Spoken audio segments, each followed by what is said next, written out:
Okay. Warning, the following video features stunts performed either by professionals or under the supervision of professionals. Accordingly, Patrick CC and the YouTube community guidelines must insist that no one attempt to recreate or reenact any stunt or activity performed in this video. Also, this video is in no way trying to glorify the life or lifestyle of the subject, but rather document it for educational and artistic purposes. Bam Margera is a skateboarding and pop culture icon who shaped the childhoods of millions of kids around the world. He could be the second most famous skater next to Tony Hawk. By the age of 21, he was already a multi-millionaire stuntman and professional skateboarder known all around the world before the internet. He was, see, I grew up in New Jersey, right? Dan's game that if you want to, go crazy. And where I grew up, Pennsylvania is right next to us, right?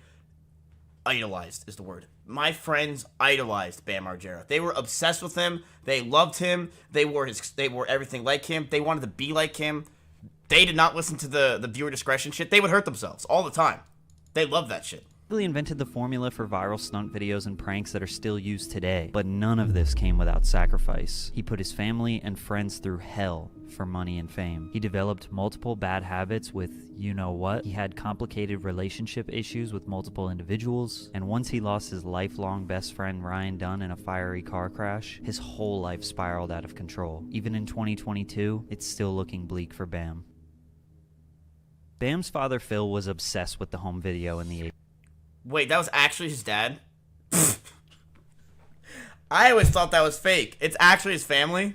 He recorded everything Bam and his brother Jess did all around Westchester, Pennsylvania, which is see, I'm right there, baby. Where they were from. He had a giant camcorder that sat on his shoulder and loved the idea of filming. They would play all sports, but once Bam got a skateboard, he found his true passion. And his parents never made him do anything. No chores, no responsibilities. It was all fun all the time. Every weekend, his father would take them to skate spots and skate parks all around Pennsylvania. They would skate all day and watch what they recorded all night. By the time Bam was 10 years old, in 1989, he was known at a local skate park called Cheapskates as a very talented young prodigy. Pennsylvania had such good skate parks that people from New Jersey were going over to Pennsylvania. Like, we would drive an hour when I had, like, my 3 months of skateboard phase. We would drive to Pennsylvania for their fucking skate parks. They were so good. He met Bucky Lasek there, who was an 18-year-old pro skateboarder. He also met his longtime best friend Brendan Novak at this skate park. Bam wanted all his friends in the neighborhood to watch his skate videos, but not all of them thought they were interesting. So he thought it was a good idea to put bloopers and goofy things that he did on camera in the video. He realized the funny moments are what kept people interested in his skate videos, which would end up laying the foundation for basically his whole turkey career. Sausage. In 1992, at age 13, Bam got sponsored by a local shop called Fairman's. It wasn't anything crazy. They were just getting 2 free boards a month and some wheels. But it was enough to legitimize his skating. Every single day was skateboarding. Sick. His parents... Dude, you get a sponsor like that, you're bragging to everyone in school that you're sponsored, dude. That's the coolest thing in the world. Just let him go. Washington, D.C., Philadelphia, New York City, Baltimore. If there was a skate competition or an event anywhere within 4 hours, Bam and his friends were there. If people were filming, Bam did whatever he could to get a trick in the video. This is why he became so well known in the skate community. He was a badass little kid who was in every team skate video on the East Coast. He would daydream in school and was diagnosed with ADD because he didn't pay attention. His mind was fixated on skateboarding and videos. On the first day of 10th grade, he realized school was no longer for him. He dropped out and never looked back. Bam's friend Mike Maldondo was sponsored by a company called Toy Machine, which was a California-based company. Once Bam dropped out, he went right to LA to skate with professional skaters in the mid-90s. He wanted to be immersed in the culture and of course make a name for himself. So any idea he had, he attacked it head on. Any trick he wanted to land, he didn't stop until he landed. Is skateboarding still as popular as it was back then? I don't know. Is it, chat? No. Landed it. His drive and passion was infectious. Scooters are popular today, right? Kids like scooters and shit. They like scooter clips.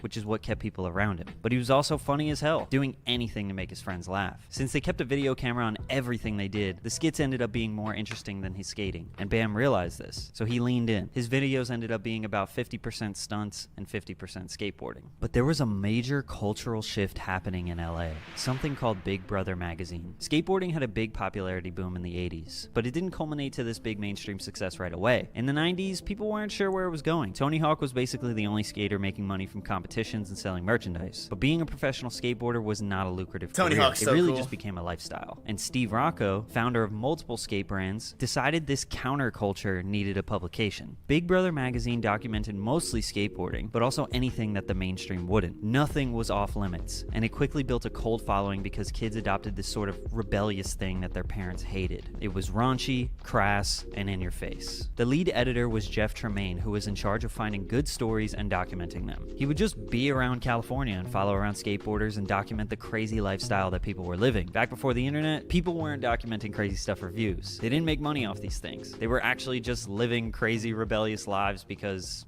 that's who they were. In 1996, Jeff Tremaine worked on putting out a Big Brother branded video called Shh, which followed the same format as a typical skate video but featured a bit more antics than normal, partying, naked people, and living a reckless lifestyle. The most famous skit was Wee Man, painted all blue, messing with people on the streets in LA. This video was such a huge success in local skate shops, and they immediately worked on the second one, which was called Number 2. This video was much more organized, way better skating, still depicted the crazy lifestyle, but had better skits. Johnny Knoxville made his debut in this video where he performed multiple crazy stunts. What a the god. magazine and now both videos ignited a fire in Bam. He was already doing stuff like this, and now he knew there was a market for it. He knew he can compete and make something of the same caliber. Thus, CKY was born. By the way, double check and make sure you're subscribed. Might as well slap the like button and take a sip of water. Stay hydrated.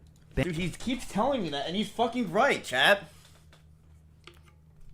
Bam had been making videos since he was a child, so his vision for what he wanted to create was easy. He just needed more bodies. Kids in the neighborhood wanted to be in his videos, but they couldn't skate, so they became his stuntmen, trying to impress each other to see who could do the crazier stunt. Oh my Constantly fucking pushing the god! limits of what their minds could imagine and torment their bodies could handle. One of the most notable being Ryan Dunn, who would become arguably the whole reason Bam's life fell apart. They spent every day together coming up with crazy ideas that would get laughs out of people. When Bam turned 18 in 1997, he became teammates with Mike Maldonado, getting his first professional sponsorship with Toy Machine. Shortly after came a Thrasher cover, an official part in their video, and he was certified in the skate world. In March of 1999, 20-year-old Bam Margera would do the biggest thing he had ever done. Land Speed presents CKY. Finally, all those videos of Bam and his friends fucking shit up and skateboarding made it into a production. But the way Bam edited the film was actually so forward-thinking because they cut out all the fluff. It was just crazy moment after crazy moment. It was basically like a fails compilation or a people doing stupid things compilation way before YouTube ever existed. CKY was the name of his brother's band. The video served multiple purposes. It was to promote the music, and it featured a ton of music from his brother's band. It was to show these crazy stunts from his friends, and of course gnarly skate clips to show off Bam's skating. Land Speed was the name of a skateboard wheels company, which was owned and distributed by Tum Yeto. Tum Yeto also owned Toy Machine, so Tum Yeto did the distribution for this movie in as many skate shops around the country. It was a huge hit. Bam was getting recognized at every skate park he went to and started to become a bit of a celebrity. It made him realize that he never actually looked into the financial aspects of the film because Bam wasn't making that much money from it, but he was being recognized all over the country. Turns out, Todd Swank, owner of Tum Yeto, was ripping off Bam badly. To what degree, we don't know. But we do know that Bam left Toy Machine because of this, got a new distribution company to release the film, which was called VAS. They dropped the Land Speed Presents and actually edited out some clips that included Tum Yeto references. Then when they redistributed the film, Bam got a check from VAS for $1 million. Turns out they sold around 400,000 copies, and Tum Yeto wasn't sharing any of the money with Bam. CKY1 and CKY2, which was released in 2000, 1 year later, became cult classics in every high school in America. There was no... They didn't know this. I was too young. Did you guys know this shit?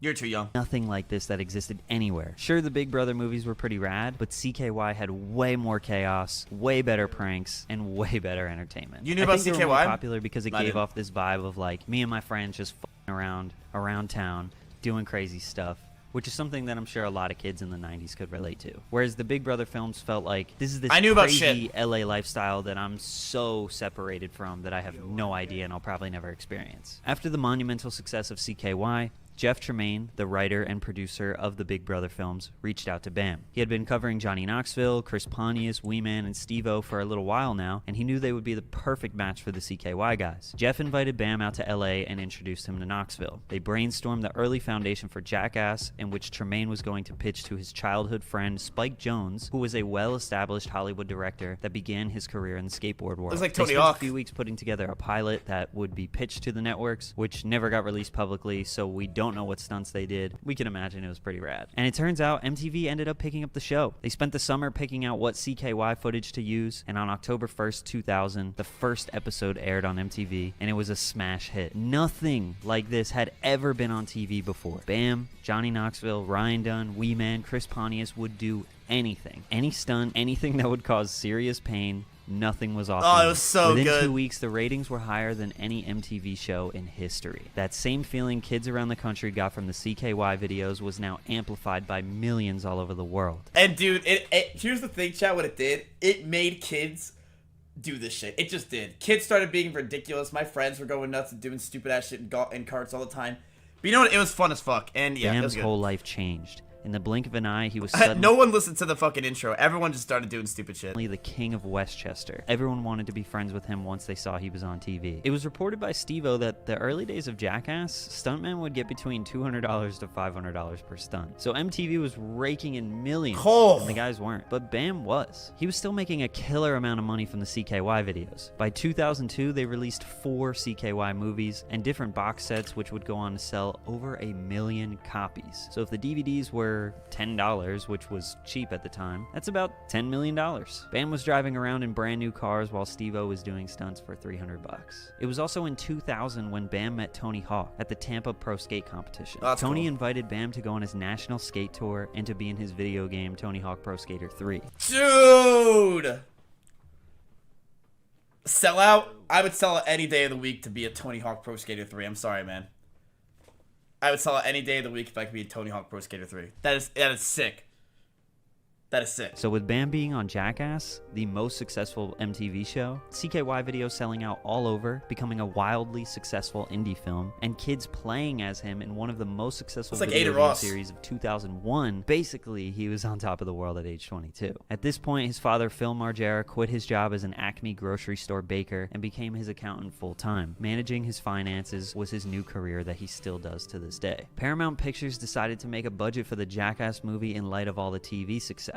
In October 2002, Jackass the movie hit theaters. Though controversial, the film had a budget of about $5 million and grossed $79 million worldwide. Yeah, that's huge. It was safe to say this was a massive hit. We don't know what types of deals were negotiated. I believe Johnny Knoxville made the most since he was producer, but I think it's safe to say the money was rolling in for Bam. MTV, of course, needed a spin-off for Jackass after it was done. It probably hurt like a bitch. So they offered one show to Bam, called Viva La Bam, and one show to Steve-O and Chris Pontius called Wild Boys. Dude, Steve-O must have... what? You just saw that punch he got? If my friend did that, I'd react, I would just punch back.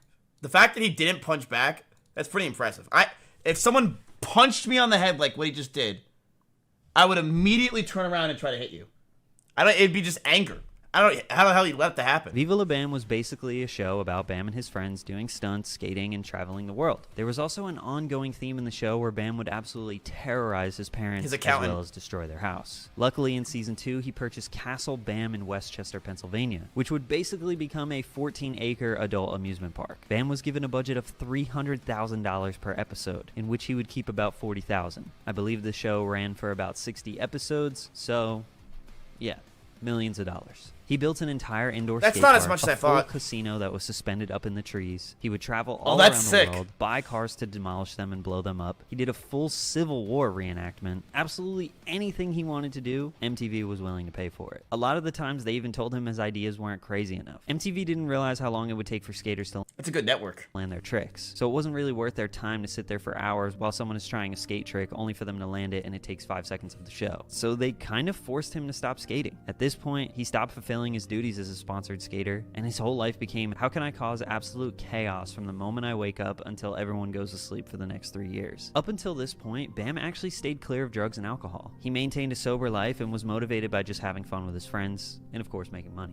Almost none of his friends were sober though. In fact, his 2 best friends, Ryan Dunn and Brendan Novak, were long-term addicts. Bam would constantly kick Brendan out of his house and his life for getting high and bringing drugs around. Dunn's drug of choice was alcohol. At about age 25, Bam started picking up the booze himself. He was infatuated with the rock star lifestyle, and his favorite band of all time, Him, introduced Bam to how rock stars get down. But after 3 years straight of chaos every day, Bam needed a break. He was exhausted. And in 2005, the show ended only because he just didn't want to do it anymore. But this break lasted about 2 weeks before he realized that he was extremely bored and had no other hobbies since his life was just recklessness, with a multi-million-dollar budget. So he just drank all the time. I do feel like I have to mention this too. Money was rolling in by the boatloads. He was in every Tony Hawk Pro Skater game, including one where he was on the cover. He was in commercials, selling more skateboards than Tony Hawk through Element. At one point, Bam was selling 40,000 skateboards per month. And Holy Tony Hawk was selling shit! About 13,000, because Bam would make merch and make his skateboards be pink, which wasn't really done before, so all his female fans would just buy the board and hang it up on their wall. And once he started going really hard with branding his heartogram, merchandise was just selling. He sold sunglasses, watches, clothing, sneakers. I mean, Bam could not stop making money. At one point, he said he had around $20 million that his father was managing. Now that the show was over, he wanted to go back to skating, the thing he loved the most. But he couldn't, because he basically stopped skating for 2 to 3 years, and he wasn't that good anymore. He was so famous that any park he went to, he would be swarmed by kids trying to get a photo or an autograph, and he would spend all his time entertaining them so he couldn't skate. He had this image of a badass skateboarder, so if he showed up at a park rusty and sucking, he would look terrible in front of everyone. And he let that get to his head, which resulted in him just abandoning the sport. Luckily, Jackass got picked up for another movie, and filming began for that. Jackass Part 2 came out in 2006, and of course was a huge success. $86 million in the box office worldwide first week. Bam wanted the party back in his life, so he pitched another show called Bam's Unholy Union, which was a show about planning his wedding with his now ex-wife, Missy Rothstein. The show was basically Viva La Bam, pranks, skits, shit up, but with another side where his wife and mother April were planning the wedding. His relationship with MTV would end during season 1 because they wanted him to get his wife pregnant so they could have a plot for season 2. Bro, MTV, you should get canceled for that shit. Bam freaked out on them for wanting you guys are content fiends, bro. What the fuck, MTV? Him to bring a literal human in the world just for financial gain. So in mid-2007, Bam was 28 and had no more daily chaos in his life. Well, technically. He basically kept living the Viva La Bam lifestyle, except he wasn't getting paid for it. Yeah, E-Rob can have his own show. Random people would show up to Castle Bam to hang out, get drunk, and party. And if Bam was out of town, traveling for business, or in Europe, people would just throw parties at his house. He was very liberal with the gate code, so everyone knew it. Plus, the county and the town and all the cops in Westchester knew about his craziness after them filming the show for 5-6 years at this point. So it wasn't weird to have 100 people partying at his place. He filmed an indie movie called Where the F is Santa, which was basically an extended Bam's Unholy Union episode with pranks and all the same nonsense that he had been doing for over a decade. Not sure what the success was for this film, but it was clear that Bam could not move on from the life that he had. He wanted to just keep doing another movie or another show that consisted of the same chaos and rebelliousness that ensued since he was 20. Then in 2009 came another CKY indie film called Ming Hags, which again was just Bam trying to recreate a moment that wasn't there anymore. I mean, sure, his fans loved it, but I'm also sure most of y'all never knew this existed. He managed to land another TV show on Spike TV called Bam's World Domination, a show with him and Ryan Dunn, which aired on Spike for one episode, one evening at 11:30 p.m. on a Wednesday, which happened to be 2 days before the Jackass film. It was a hilarious episode and had a ton of potential, but nobody really knows why it didn't continue. Luckily for Bam, Jackass was back for another film,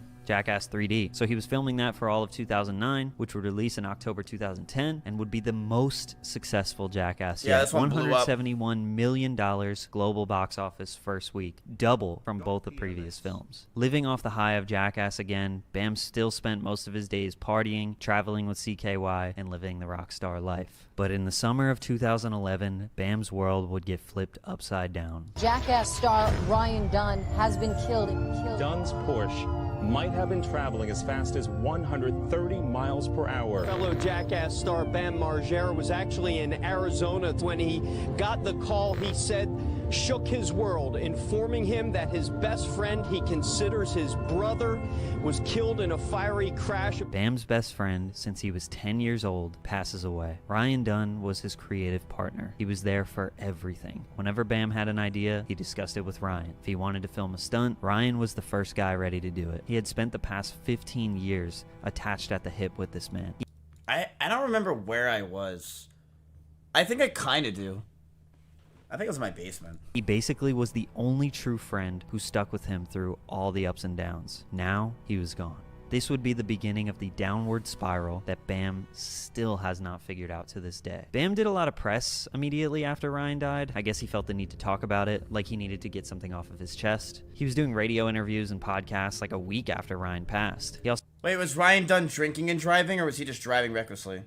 How fast was he going? Well, he was going 140 or whatever, but he was drinking too. Also made some public appearances very in 2011 where he seemed to be okay, but these days were dark for him. He would lock himself in his basement just watching old footage of him and Dunn, getting drunk and not talking to anyone for weeks at a time. He started working on a movie, which was a tribute to Ryan Dunn, which still never came out. He still wasn't skating, and the only time he would go out of the house was to the bar or on a CKY tour where he would perform some of their songs. He went through a divorce with his wife in 2012, which I can imagine was a direct correlation to losing his best friend. In 2013, he started to gain a lot of weight, officially touring with his own band called Face Unstoppable, which was literally just CKY with him, still partying every night and waking up in the morning to not face his demons once again. But he did get married to his current wife, Nicole Boyd, which I suppose was good that he had some type of stability. And after 2 years of getting drunk, doing rock shows, and avoiding his reality, he actually managed to land another TV show in 2014, Bam's Badass Game Show. 1 season, 6 episodes, all aired within 1 month on TBS. The average viewership was less than 1 million. People were pretty harsh on this show. It wasn't actually that bad, but it promised to feature contestants doing stunts similar to Jackass, but ordinary people doing them, which was kind of interesting. But the stunts were just not as crazy, like even less crazy than Fear Factor. Plus, well, I feel like there's like a window clearly of you being an idiot, right? Like it's probably from somewhere between 16 and 30. I would say like once you hit 30,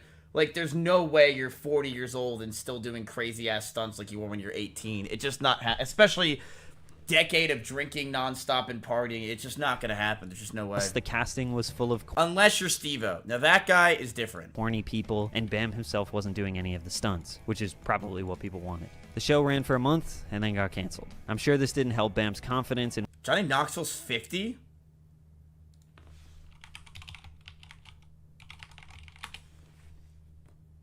He's 51. Wait a minute. So that means in Jackass 3, which was 2009? Or Jackass 2000, like the first Jackass. He was 30. Wait a minute, chap. Turn those frowns upside down. That means that older people can do stuff, and we're able to move. And wanting to do work. That's a good thing. So it was back to the basement. So it doesn't mean 30 is old and disheveled. It means that you actually could be, Johnny Knoxville. Dunn's memories. In 2015, the Ride channel posted a trailer for his movie about Dunn, which was called I Needed Some Time to Be Useless. There was a lot of hype on it. I think putting out this movie might have been a good way to close the door on the past and move forward with his life. But what actually happened was it kept the salt on Bam's wounds while making it. He couldn't ever perfect the movie nor finish it. In a 2017 interview, he talked about how he still couldn't finish the movie because the end of the movie needs to be Bam moving on with his life and not to repeat old patterns. But that is not his reality still to this day, which is why this movie still can't come out. Also, in case you were wondering, Castle Bam was still a never-ending episode of Viva La Bam. He kept drunks and addicts sleeping all over his house and partying every night just to relive the old days. The only problem was none of these people were his actual friends. They were going nowhere in life, and Bam had enough money to buy them whatever they wanted. The movie never came out, and Bam had made the best decision of his life sometime in 2016. He was finally fed up with the way he was living and the way he looked. He moved to Estonia with his wife, left everyone he knew back at the castle, and spent 6 months there losing weight and getting healthy. He then moved to Barcelona where he was going to learn how to skate again. At this point, Bam had barely even skated for the past 10 years. He had to relearn everything, and he couldn't be drunk while he was doing this either. He remained sober for about a year while relearning his first passion. Keep in mind, at this point he's 38, so he wasn't going to be as good as his 20-year-old self. There were some tricks he was just not going to be able to ever do again. In 2017, he moved back to the States and did a lot of press. He seemed to be in great spirits. He seemed to be sober, he was skateboarding again, and it was looking like Bam closed the book on the past. His mother, April, had the idea of putting Castle Bam on Airbnb while he was in Europe, so she spent the whole year getting it ready to put it on the rental market. It was a huge hit immediately, and she got it booked for about a whole year straight. Bam didn't love the idea, but once it became successful, he was okay with it. At the end of 2017, Phoenix Margera was born, which was his first child. So now he's back in Westchester with a new home, a new child, and a fresh outlook on life. Unfortunately, this wouldn't last long. The worst thing for him was being back in Westchester. The same old town, the same old friends, with Castle Bam being right around the corner. It was like a lingering demon, just tempting Bam to go back to his old ways. In late 2018, he did, throwing parties, trying to recreate a moment once again. 2019 was a dark year, one where he didn't seem to recover from. He started off the year going to a rehab, in which he left after just 10 days. And I didn't really mention this, but honestly, for the past 10 years, he had been in and out of rehabs. He started a comedy and storytelling tour, in which I assume he probably just needed some money or something to do. He was basically just just in a drunken, rambling stupor on stage. It's kind of difficult to watch. On this Average tour, comedian. he famously went crazy on his manager and his wife because they showed up to one of the comedy shows 2 hours early and nobody was there. Obviously, this freakout was unjustified, and his outrage most likely came from the drugs and alcohol. His longtime friend and heroin addict, Brendan Novak, told the story of Bam taking care of him for years, making him get sober, and everything he did to stop him from doing. But now the roles are reversed. Brendan is sober and getting his life together, and Bam is the one who can't stop. I also haven't mentioned this at all, but Bam has an unhealthy relationship with Instagram. He basically posts all facets of his life on there since 2012. You can tell when Bam is going through a rough time just based on what he posts on there. The comment section is constantly filled with people begging him to get help or begging him to stay sober. I could make a 3-hour video on just his Instagram. Summer of 2019, he claimed he was fed up with living the way he was, and the only person that could help him was Dr. Phil. Dr. Phil, I need your help in a big way. His Instagram turned into a place to share his manic It's episodes. the modern world of Dr. K. Like, I feel like, is Dr. Phil the Dr. K of what everyone thinks? You know what I mean? Dr. K for, like, the Twitch world is, like, seen as, like, the doctor. I guess Dr. K is, like, the big shot. Dr. Phil's a piece of shit. We'll watch that video next. He did get on Dr. Phil, but it was pretty pathetic. It was evident that he was a spoiled kid who got everything he wanted in life. Yeah, he did work hard, but his parents never told him no. Nobody ever told him no. He never grew up, and truthfully, he didn't want to. His parents have been managing his life literally since he was born. He attended another rehab in 2019, and this is where Jeff Tremaine approached him about Jackass Forever. Jeff made him sign a wellness agreement basically stating that he would remain off drugs and alcohol during the filming of the new movie. Bam agreed and signed the papers. Although he wasn't cured after rehab and Dr. Phil, it seems like the Jackass team was committed to keeping him sober, and Bam probably wanted the $5 million salary from the movie, so he held it together. Apparently, he had to blow into a breathalyzer 3 times a day and do random drug tests multiple times per week. Throughout 2020, it seemed like he was keeping it together for the most part. With the strict rules from the Jackass film, I'm sure it was hard to get around them. But in the beginning of 2021, he was fired from the film. Bam allegedly was on a road trip and took an Adderall, which was a drug that he was prescribed, yet also addicted to for many years. I've been on Adderall for 13 years, 2 a day at 20 milligrams, and they don't want me to take it anymore, and I found myself sleeping all day. Well, I found a loose one in my car on my road trip, and I took it. He had to go to an urgent care that day to fulfill Jackass requirements and take a drug test, but he knew he would fail. He skipped the test and checked himself into a Florida rehab instead, but this wasn't good enough. He broke the wellness agreement, so he was fired. Bam's response was in a now deleted rant on Instagram. Who the f cares if I'm drunk as hell or not anymore? One of his main arguments was that Jackass was always filmed while the guys were drunk and on drugs, so why is now any different? He doesn't seem to understand that now they are all much older, in their 40s, and it's time to grow up. Jackass coming back means the new gimmick is that a bunch of old guys are doing stunts, not crazy 20-year-olds. They're making the film for the money and nostalgia, not to ruin their lives again. But oh my god, stop saying Miz. You realize he's saying 20-year-olds. I'm in my 20s, you dumb bitch. And don't fucking... I can't. Today's theme is Mizkif, you're getting old, and I really hate that theme. Bam has his parents. I'm 27, Chad. I'm not 42. Not for long? No, I would say for 15 years exactly is about how long I won't be 42.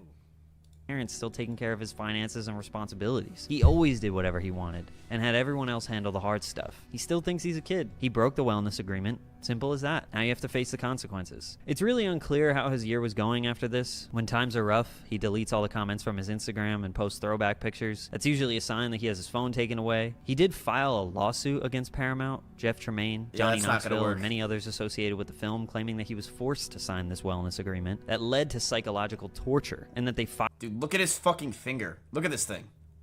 Just look at his finger and what has happened over the past 20 years of pain and suffering.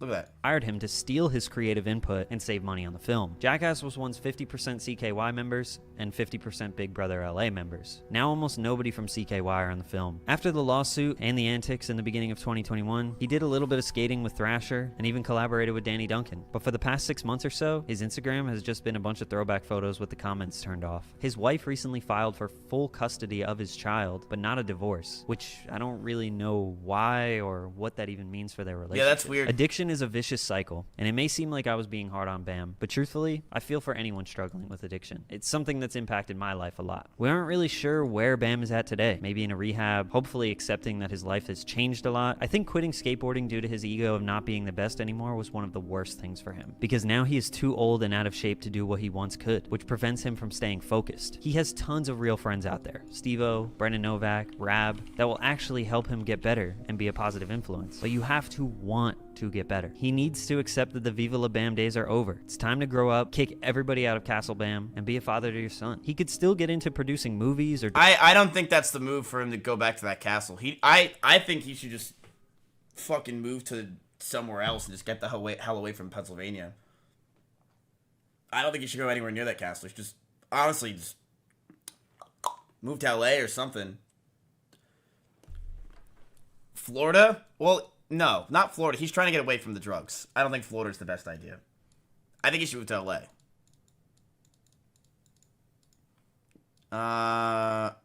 LA's a terrible idea?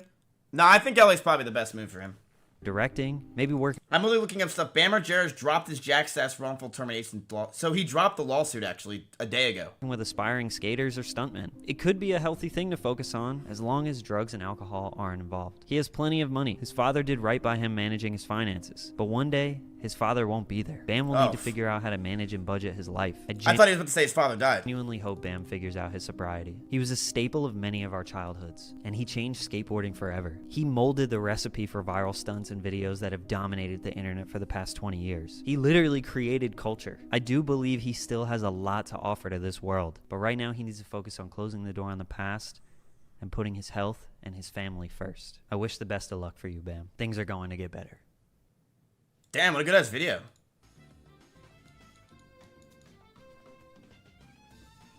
Yeah, I hope he gets better. I mean, he was like he was a staple, man. I mean, he was the biggest thing when I was a kid. He was the hero that everyone always wanted to be. You know, he was the trendsetter for the skating community. He was the man. I'd say it was Tony Hawk and Bam, and they were like right next to each other. I mean, I watched him. I watched all of his shit on MTV.